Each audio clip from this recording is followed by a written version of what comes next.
Hi friends, स्वागत है आप सभी का फिर से एक नई इंटरेस्टिंग वीडियो में। आशा करते हैं आप लोग बहुत ही अच्छे होंगे और अपना पढ़ाई बहुत ही मस्त तरीके से कर रहे होंगे। तो चलिए आज की क्लास में हम लोग देखने वाले हैं शब्द के प्रकार। किसके प्रकार देखेंगे, थोड़ा ध्यान दीजिए। आज हम लोग देखने वाले हैं शब्द के प्रकार, शब्द के प्रकार, है ना। चलिए, हम लोग पिछले क्लास में शब्द के प्रकार देख लिए थे। किस आधार पर? तो अर्थ के आधार पर। ठीक है। अर्थ के आधार पर शब्द कितने प्रकार के होते हैं? दो प्रकार के होते हैं, सार्थक शब्द और निरर्थक शब्द। इसके बारे में जान चुके हैं। तो चलिए आज हम लोग क्या देखने वाले हैं? आज भी हम लोग शब्द के प्रकार ही देखेंगे, लेकिन किस आधार पर?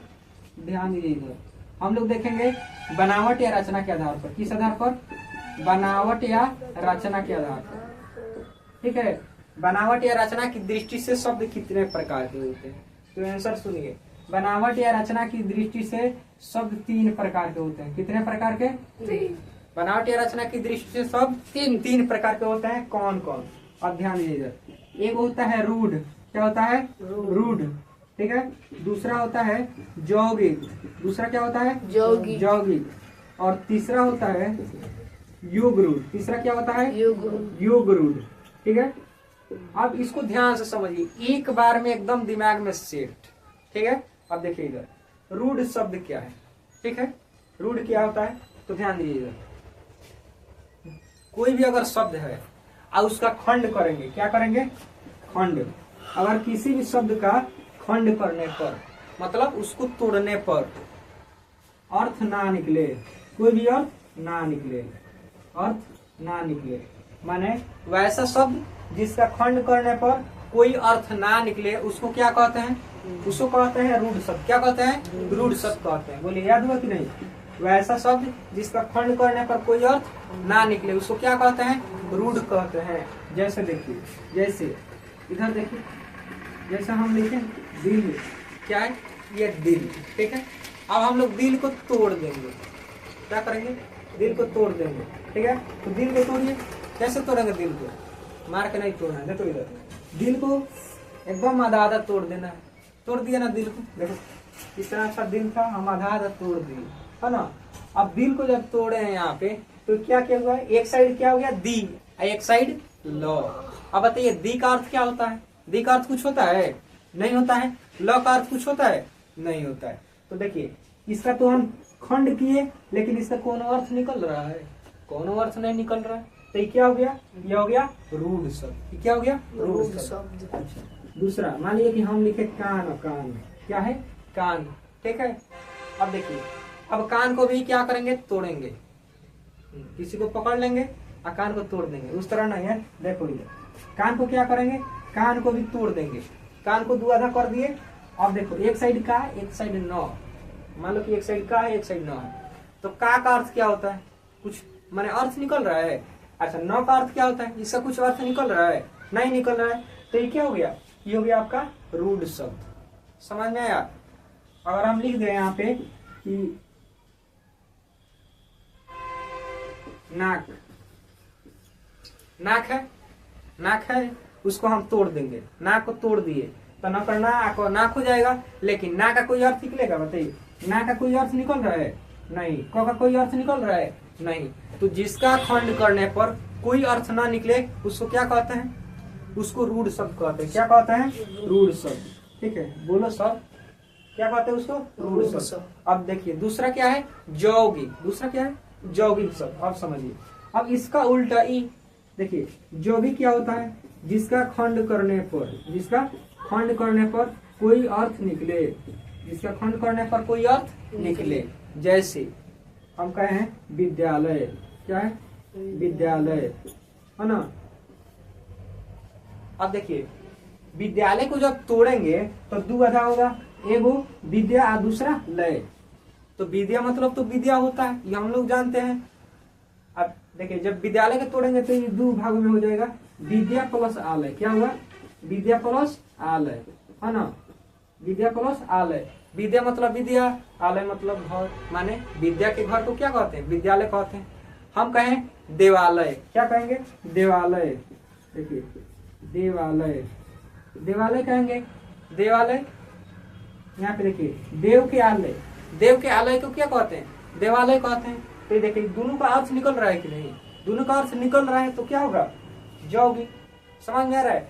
जिसका खंड करने पर कोई अर्थ ना निकले उसको क्या कहते हैं, उसको रूढ़ शब्द कहते हैं। जिसका खंड करने पर कोई अर्थ निकले उसको क्या कहते हैं, उसको यौगिक कहते हैं। समझ में आ रहा है। आप देखिए तीसरा है जोग रूढ़। तीसरा क्या है, जोग रूढ़।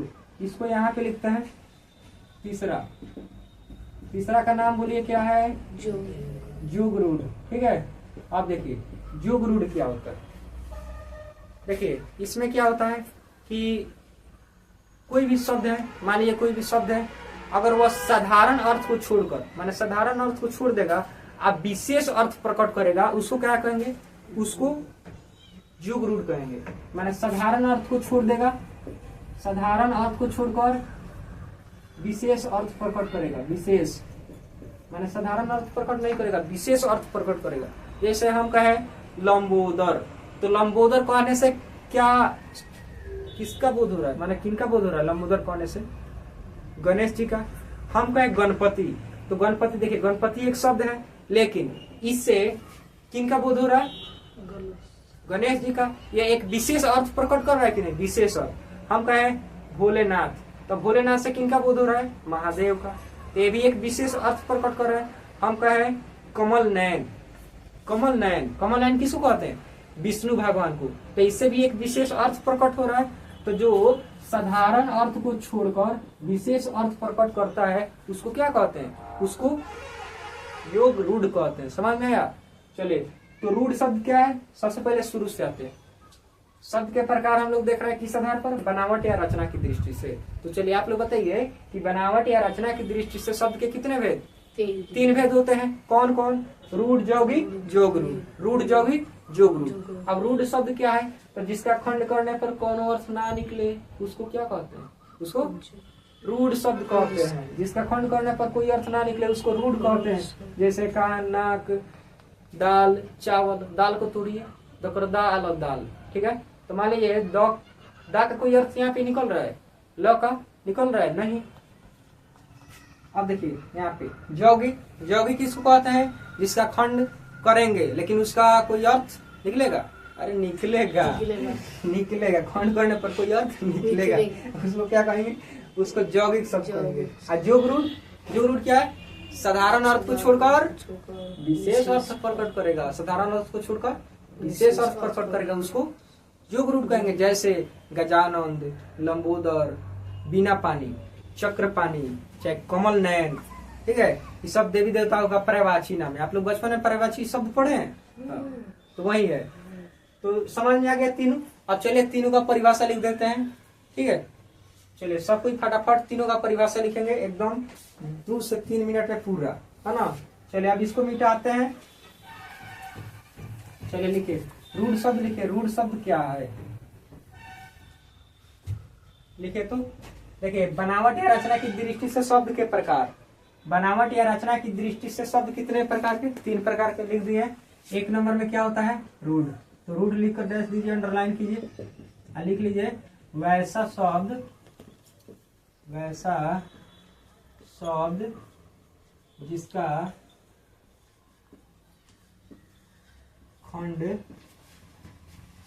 खंड करने पर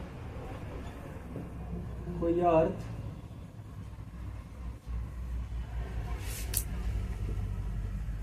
ना निकले, जिसका खंड करने पर कोई अर्थ ना निकले उसे रूढ़ शब्द कहते हैं। लिख लीजिए, जैसे लिखिएगा, जैसे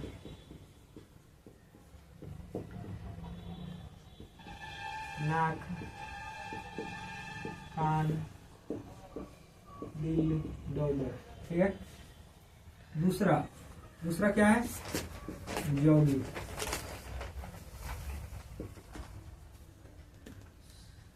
यौगिक क्या है, तो लिखेंगे वैसा शब्द जिसका खंड करने पर कोई अर्थ निकले, उसे क्या कहते हैं? उसे यौगिक कहते हैं। लिख लीजिए, जैसे विद्यालय, देवालय, etc। तीसरा क्या है? योग रूढ़।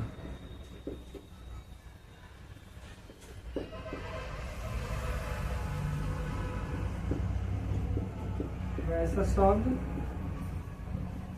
जो साधारण अर्थ को छोड़कर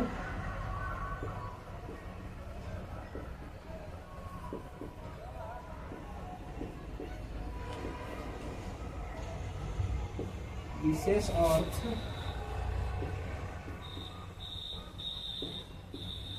प्रकट करता है, उसे योग रूढ़ कहते हैं। जैसे लिखे, जैसे लंबोदर, भोलेनाथ, कमल नयन, etc, है ना। चलिए ये सभी को लिख लीजिए फटाफट, है ना। और फिर मिलते हैं छोटे से ब्रेक के बाद, तब तक के लिए जय हिंद।